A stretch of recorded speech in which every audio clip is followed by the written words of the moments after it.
Hello everyone, আসসালামু আলাইকুম। আমি তৌসিফ মাহবুব। আপনারা অনেকেই হয়তো জানেন, আবার অনেকে জানেন না। আমি একজন ভোলার সন্তান এবং একজন ভোলার সন্তান হিসাবে আজকে আরও দুজন ভোলার সন্তানের পাশে বসে আছি। পরিচয় করে দিই অপি ভাই এবং ইমরান ভাই। আপনারা সবাই জানেন ওনারা অনেক দিন একটা আন্দোলন করছে, যে আন্দোলনটা আমার কাছে মনে হয় যৌক্তিক এবং প্রত্যেকটা ভোলাবাসীর কাছে অনেক বেশি প্রয়োজন হয়ে দাঁড়িয়েছে। সেটা হচ্ছে ভোলা বরিশাল সেতু। এই সেতুটা কেন প্রয়োজন, এটা নিয়ে এতক্ষণ আমরা অনেক আলোচনা করছিলাম এবং অনেক অনেক অনেক কারণ আছে, কোটি কোটি কারণ আছে যে কারণে প্রয়োজন। কিন্তু তার মধ্যে আমার কাছে মনে হয় সবচেয়ে কিছু ইম্পর্টেন্ট রিজন যেটা হচ্ছে একটা ভালো মেডিকেল হসপিটাল নেই বলা। সেতুর অংশে আমি আসছি, তার আগে যেটা হচ্ছে যে রাত 8টা-9টার পরে ওখানে লঞ্চ বন্ধ হয়ে যায়, ফেরি বন্ধ হয়ে যায়। একটা মানুষ, একটা অসুস্থ রোগী, তাকে ফেরিঘাটে মৃত্যুবরণ করতে হয় জাস্ট ট্রান্সপোর্টেশনের অভাবে। একটা সেতু থাকলে হয়তো সেটা করতে হতো না।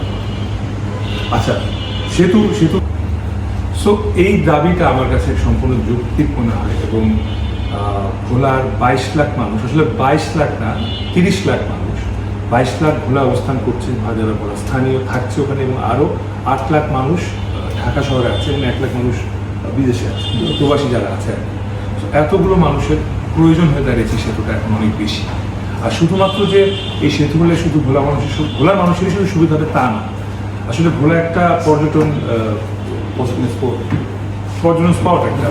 আপনারা জানেন যে ভোলা একটি অপার সম্ভাবনা হয় একটা দ্বীপ, যেখানে রয়েছে চর পুকরিমুকরি, যেখানে রয়েছে চর তারুয়া, মনপুরার মতো জায়গা, যেখানে ভাইরা গিয়ে মুভি করে, ভাইদের মতো অভিনেতা গিয়ে মুভি করে। এই স্পোর্টগুলো আসলে মানুষ রিচ করতে পারে না একমাত্র ট্রান্সপোর্টেশনের জন্য। অনেকে লঞ্চ ভয় পায়, ভাইয়ের ফ্রেন্ড সাইকেলও নাকি বলবো যে লঞ্চ ভয় পায়, এই জন্য তারা ভোলা যাচ্ছে না। এই ট্রান্সপোর্টেশনের জন্য কিন্তু এই অপার সম্ভাবনাময় একটা জায়গায় আমরা যেতে পারতেছি না, যেখানে পর্যটন শিল্প আগাইতে পারে। আপনারা জানেন সেন্ট মার্টিন এবং যে কক্সবাজার, এখানে কিন্তু হাজার হাজার পর্যটক, লাখ লাখ পর্যটক যায়, বাট ভোলা কিন্তু রিচ করতে পারতেছে না। ভোলাতে গ্যাস রয়েছে, ভোলাতে বিদ্যুৎ রয়েছে, ভোলা একটা শিল্প নির্ভর অঞ্চল হয়ে উঠতে পারে জাস্ট একটা মধ্যে সেতুর জন্য। ভোলার লক্ষ্য এই লাখো মানুষের হচ্ছে যে স্বাস্থ্য সেবা, চিকিৎসা সেবা, শিক্ষা ব্যবস্থা, এটা উন্নত হয়ে যেতে পারে জাস্ট একটা ব্রিজের জন্য। আমরা ইন্টারনেটের কাছে বা বাংলাদেশ সরকারের কাছে একটাই আবেদন করবো, আপনারা এই 22 লক্ষ বা 30 ভাই যেটা বলবো 30 লক্ষ মানুষ, তাদের দিকে তাকান।